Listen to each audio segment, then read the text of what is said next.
I swear, I was just trying to have a peaceful weekend. No drama, no chaos. Just me, my cousin Jake, a few beers, and the perfect camping spot deep in the woods. The same spot our family has owned for generations. But of course, the universe had other plans. More specifically, Karen had other plans. We got to the campsite Friday evening, right before sunset. It was perfect. Tall pines, a little clearing for the tent, and a fire pit that my grandpa built back in the day. The air smelled like pine needles and freedom. And then, just as I was cracking open my first beer, the screaming started. "Excuse me, what do you think you're doing?" Jake and I turned around so fast, I almost spilled my drink. And there she was, Karen, in all her glory. Mid-50s, platinum blonde bob, giant sunglasses even though the sun was practically gone. She looked personally offended that we dared exist in her vicinity. Camping? I said, lifting my beer like a toast. "You can't be here," she screeched, marching closer. She had that infamous Karen stance. Arms crossed so tight, I was worried for her circulation. Jake, ever the peacemaker, tried the polite route. "Ma'am, this is private property. We're just—" "Exactly. It's private," she interrupted, jabbing a perfectly manicured finger at us. "This is our neighborhood's community space. You can't just trespass." Jake and I exchanged a look. Oh, this was going to be fun. "Actually, this isn't community land," I said, stepping forward. "It's been in my family for years. My great-grandfather bought it back in the 1940s. We own it." Karen scoffed like I had just told her the earth was flat. "That's impossible. Everything past the lake is owned by the HOA.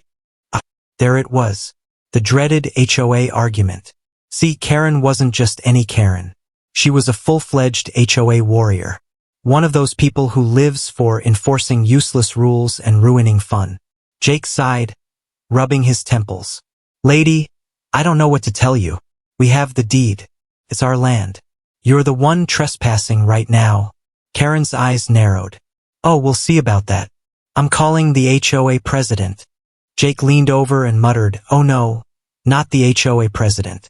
Our one weakness."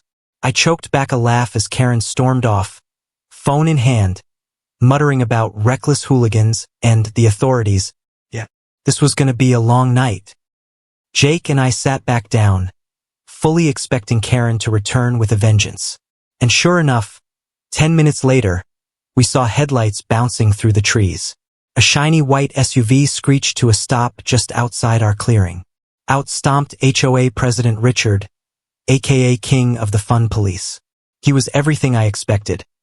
Polo shirt tucked into khakis, clipboard in hand, and an expression that suggested he hadn't experienced joy since dial-up internet. Karen was right behind him, smirking like she had just summoned a dragon. "There they are, Richard. The trespassers." Jake took a long sip of his beer. "I feel like we should be holding wanted posters right now." Richard ignored us and immediately went into lecture mode.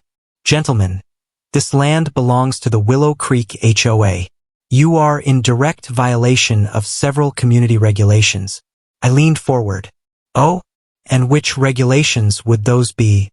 Richard cleared his throat and glanced at his clipboard. "Section 14A.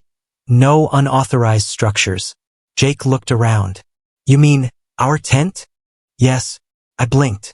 "It's a tent, not a McDonald's drive-thru." Richard frowned but kept going.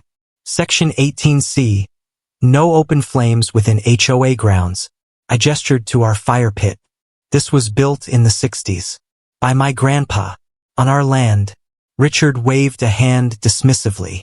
"Regardless, it is against HOA policy."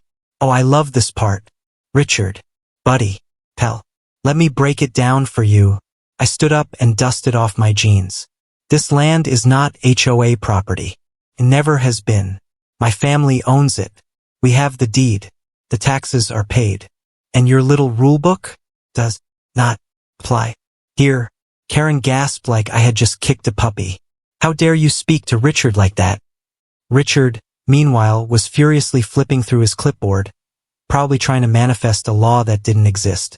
His face was turning HOA red number 5. That simply can't be right." "Jake, ever the team player, pulled out his phone and, within seconds, brought up the county land records website. He turned the screen toward Richard. "See that," he said, pointing. "Owner, our last name. That means you have no authority here. So unless you'd like to have a pleasant chat about the weather, we're done." Richard's eye twitched. Karen looked like she was about to explode. "This isn't over," she shrieked. Then she did the most Karen thing possible. She whipped out her phone and started dialing 911. I grinned. "Oh, this just keeps getting better." If there's one thing I've learned in life, it's that people like Karen love calling the cops for the dumbest reasons. It's like their personal hobby, right up there with writing passive-aggressive HOA emails and ruining neighborhood barbecues. Jake and I exchanged a look as Karen screeched into her phone. "Yes, officer. There are trespassers on our land. They refuse to leave." Richard, still clutching his clipboard like a security blanket, nodded solemnly. "Yes, it's imperative that law enforcement remove them immediately." Jake leaned over and whispered, "You think she's going to tell them we own the land?" I snorted. "Oh, absolutely not. She's banking on them just showing up and siding with the HOA. And that's exactly what happened." 15 minutes later, 2 sheriff's deputies rolled up in their cruiser. Karen immediately sprinted toward them, putting on the performance of a lifetime. If she had been in a courtroom drama, she'd have won an Oscar. "Oh, thank God you're here. These dangerous men have set up an illegal campsite and are refusing to leave our HOA property." The officers exchanged a look. One of them, a guy with a thick mustache and the face of a man who had dealt with way too many Karens, sighed. "All right, let's take a look." The 2 deputies strolled over to us, hands resting casually on their belts. "Evening, gentlemen. What's going on?" I smiled. "Not much. Just enjoying a weekend on our private property until the HOA militia showed up." Karen gasped. "Lies. They're lying." The mustached cop raised an eyebrow. "You own this land?" Jake, the MVP of the night, already had the county records pulled up on his phone again. He handed it over to the cop. "Yup. Here's the property deed, the county tax records, and even a satellite view if you want a visual." The deputy scrolled for a second, nodded, and handed the phone back. Then he turned to Karen. "Ma'am, this land isn't HOA property. It belongs to them." Karen froze. I swear, if you listened closely, you could hear her brain short-circuiting. Richard's face had gone from self-righteous fury to "oh crap, I backed the wrong horse real quick. That can't be right." Karen finally sputtered. "The HOA owns everything past the lake." The mustached cop sighed like he was so tired of everyone's nonsense. "Ma'am, I don't know what to tell you. According to the county, these gentlemen are the legal owners, which means you are actually trespassing on their land." Jake grinned. "So, are you going to make them leave now?" Karen's face turned so red, I was genuinely concerned for her health. Richard, on the other hand, suddenly seemed to develop an intense interest in the dirt beneath his shoes. "Well," I prompted, "seeing as this is our private property, and they're refusing to leave, does that mean we can press trespassing charges?" Karen squeaked. Richard looked like he wanted to sink into the earth. The mustached cop sighed, turning back to them. "All right, you folks need to clear out. This is private land." Karen, despite being absolutely humiliated, tried one last desperate move. "But it's an eyesore," she shrieked, gesturing wildly at our tent. "They're ruining the look of the neighborhood." The cop actually chuckled. "Ma'am, with all due respect, that's not a crime. Have a nice night." And just like that, Karen lost. She and Richard stormed off, muttering about lawyers and getting to the bottom of this, but we all knew the truth.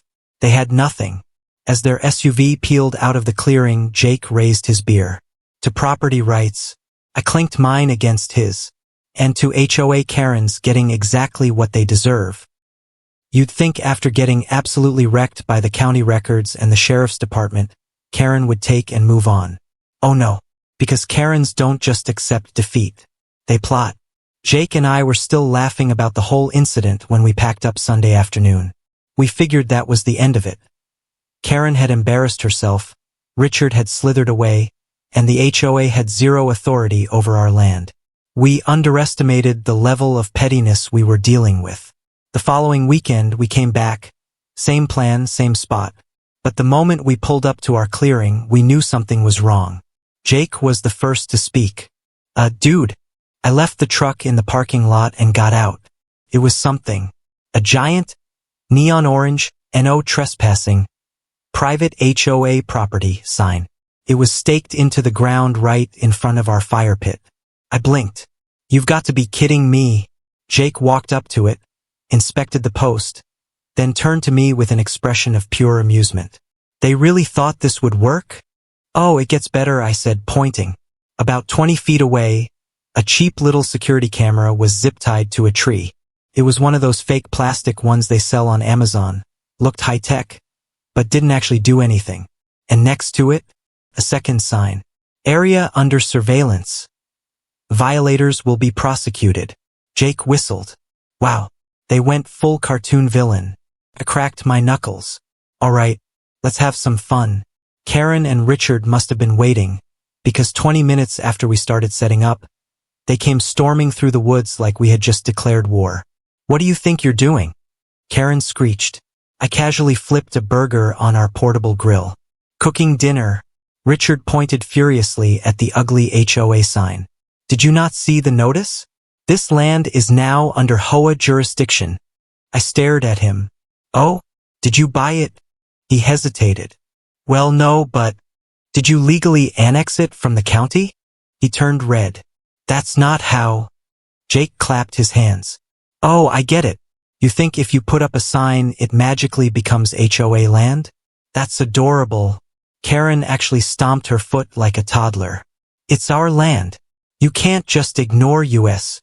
I grinned, pulled out my phone, and started recording.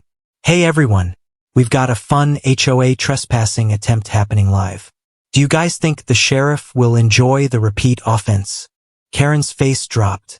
Richard immediately backed up. Now, let's not be hasty. Oh, but I love being hasty, I said, grinning wider. Remember last weekend? The sheriff sure does. Karen grabbed Richard's arm. We're going to the board about this. Jake took a dramatic bite of his burger. Tell them we say hi. And with that, Karen and Richard stormed off. Again. But we weren't done yet. At this point, Karen and Richard had officially made it their life's mission to get us off our own land, which meant it was time to escalate. Jake and I weren't just going to sit back and let the HOA idiots keep pulling this nonsense. Oh no, we had a plan. And it was petty. Since Karen and Richard loved slapping fake HOA signs everywhere, we decided to return the favor. The next morning, Jake and I drove straight to the HOA's clubhouse. It was a sad little building near the gated entrance of their neighborhood, one of those places where people pretended to be important while arguing over mailbox colors. Jake, ever the creative genius, had printed an official-looking violation notice. It was complete with a fake HOA logo, which we found on Google in 5 seconds, some legal jargon, and a big, scary fine. We taped it right to their front door. Notice of violation. Illegal signs posted on private property. Fine. $500 per offense. Failure to comply will result in legal action. Then, for extra fun, we took a picture of the clubhouse with the notice and sent it to their own HOA email. That afternoon, I called up my Uncle Ray, who, conveniently, is an actual real estate lawyer. Hey, Uncle Ray, hypothetical question, I said, trying not to laugh. What would happen if an HOA tried to claim land that wasn't theirs? Ray chuckled. They could be sued for fraud. That's actually illegal as hell. Perfect. We didn't even need to sue them. Just the threat would be enough to send Richard into a clipboard-induced panic. So, we had Ray draft up a very professional cease and desist letter, warning the HOA that their attempt to claim private land was a legal liability and could result in damages. We mailed it directly to Richard's house. Certified. The fallout was glorious. Karen and Richard went into full damage control mode. Suddenly, they weren't stomping onto our land anymore. In fact, they were suspiciously quiet. A week later, one of the more reasonable HOA members, a guy named Todd, called me. Listen, Todd sighed, I don't know what those two were thinking, But the HOA wants nothing to do with this anymore. Please just don't sue us. I grinned. So you're saying Karen and Richard lied about the HOA owning our land? There was a long pause. Then Todd muttered, we're handling it. Oh, and handle it they did. At the next HOA meeting, Karen and Richard were voted off the board. Todd later told me that once people found out about the fake land claim and the legal threats, nobody wanted to deal with them anymore. Karen, predictably, threw a fit and threatened to sue everyone. She even started ranting on the Facebook page about how she was being bullied by trespassers. The best part? One of her neighbors responded to her, okay, it was us, by providing land cadasters of the district which proved that she was lying. Publicly. Richard, meanwhile, trying to save face, continued to shamefully claim that it was he who had resigned, and just like that, the HOA's reign of their terror was over. A few weeks later, Jake and I returned to the campsite. This time, no Karen, no HOA goons, just peace and quiet. As we sat around the fire, Jake smirked. Think she'll ever come back? I sipped my beer. If she does, I'll just put up an HOA free zone sign. Jake laughed. Petty. I love it. Always. And with that, we enjoyed our land, our campfire, and the sweet taste of victory.